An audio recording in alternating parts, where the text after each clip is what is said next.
প্রার্থী ঘোষণায় প্রাণ ফিরে পেয়েছে বিএনপির তৃণমূল।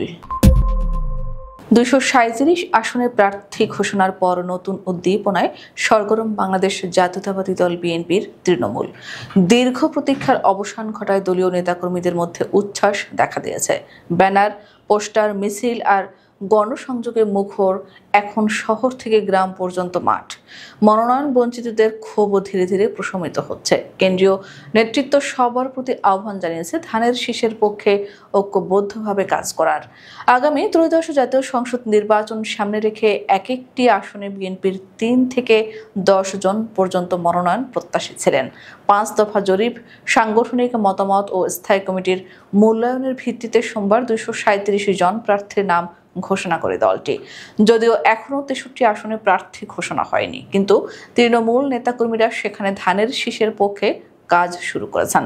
ঘোষণার পরই মাঠে নেমে পড়েছেন মনোনীত প্রার্থীরা। কেউ ঢাকা থেকে নির্বাচনী এলাকায় পৌঁছে ফুলেল শুভেচ্ছায় সিক্ত হচ্ছেন, কেউ বঞ্চিত প্রার্থীদের বাড়িতে গিয়ে ঐক্যের আহ্বান জানাচ্ছেন। দলের ভারপ্রাপ্ত চেয়ারম্যান তারেক রহমানও বিভিন্ন মাধ্যমে মাঠ পর্যায়ে ঐক্য জোরদারে কাজ করছেন। চট্টগ্রাম অঞ্চলে উচ্ছ্বাস সবচেয়ে বেশি। চট্টগ্রাম ১০ আসনের প্রার্থী আমির খসরু মাহমুদ চৌধুরীকে বিমানবন্দরে ফুলেল সংবর্ধনা দেন শত শত নেতাকর্মী। চান্দগাঁও, বোয়ালখালীতে এরশাদ উল্লাহ, আনোয়ারায় সরওয়ার জামাল নিজাম ও হালিশ শহরে মীর হেলাল উদ্দিন প্রচারে নেমেছেন। তরুণ প্রার্থী হুম্মাম কাদের চৌধুরীও ব্যস্ত গণসংযোগে।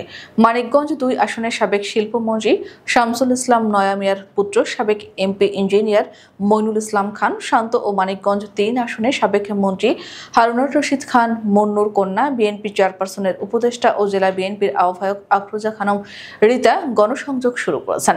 পটুয়াখালীতে ভাইস চেয়ারম্যান আলতাফ হোসেন চৌধুরী দীর্ঘদিনের বিরোধ ভুলে জেলা নেতৃত্বের সঙ্গে একত্র হয়েছেন। লক্ষ্মীপুরে যুগ্ম মহাসচিব শহীদ উদ্দিন চৌধুরী অ্যানি বিভিন্ন ধর্মীয় অনুষ্ঠানে অংশ নিচ্ছেন এবং জনগণের কাছে ধানের শীষে ভোট চাইছেন। কুমিল্লার দলের উপদেষ্টা মনিরুল হক চৌধুরীর পক্ষে সাবেক মেয়র মনিরুল হক সাক্কু সহ নেতাকর্মীরা একজোট হয়েছেন। ফরিদপুরে প্রার্থী শহীদুল ইসলাম বাবুল ও নায়াব ইউসুফ নির্বাচনী সভা করেছেন। নারায়ণগঞ্জে নজরুল ইসলাম আজাদ, আজহারুল ইসলাম মান্নান ও মোস্তাফিজুর রহমান দীপু মাঠে প্রচারণা শুরু করেছেন। টঙ্গীতে ফজলুল হক মিলন ও মঞ্জুরুল করিম রনি গণসংযোগে ব্যস্ত। রংপুরে ৬টি আসনে প্রার্থীরা সক্রিয় প্রচারণায় নেমেছেন।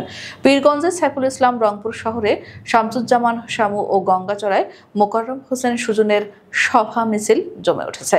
হবিগঞ্জে জি.কে. গৌস নির্বাচনী মতবিনিময়ে বলেছেন, সুশাসন প্রতিষ্ঠায় ধানের শীষে ভোট দিতে হবে। কক্সবাজার স্থায়ী কমিটির সদস্য সালাউদ্দিন আহমেদের অনুপস্থিতিতেও তার কর্মীরা প্রচারণা চালাচ্ছেন। শাহজাহান চৌধুরী ও লুৎফুর রহমান কাজলও মাঠে রয়েছেন। চুয়াডাঙ্গা, মুন্সিগঞ্জ, রাজবাড়ী, নাটোর, লালমনিরহাট, মাগুরা ও মৌলভীবাজারের প্রার্থীরাও মাঠে ব্যস্ত। রাজবাড়ীতে আলী নেওয়াজ, মাহমুদ খোয়ম, লালমনিরহাটে ব্যারিস্টার হাসান রাজীব প্রধান, নাটোরে ফারজানা শারমিন পুতুল ও আব্দুল আজিজ সকলেই নির্বাচনী এলাকায় গণসংযোগে নেমেছেন। দলের কেন্দ্রীয় কার্যালয় সূত্রে জানা যায়, মাঠ পর্যায়ের প্রচারণা তদারকির জন্য স্থায়ী কমিটির কয়েকজন সদস্যকে দায়িত্ব দেওয়া হয়েছে। তারা প্রতিদিন প্রার্থীদের সঙ্গে যোগাযোগ রাখছেন এবং স্থানীয় দ্বন্দ্ব নিরসনে কাজ করছেন।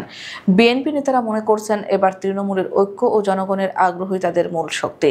একজন জেলা নেতা বলেন, মানুষ এখন পরিবর্তনের পক্ষে। আমরা যদি ঐক্যবদ্ধ থাকতে পারি, ধানের শীষ জয়ী হবে।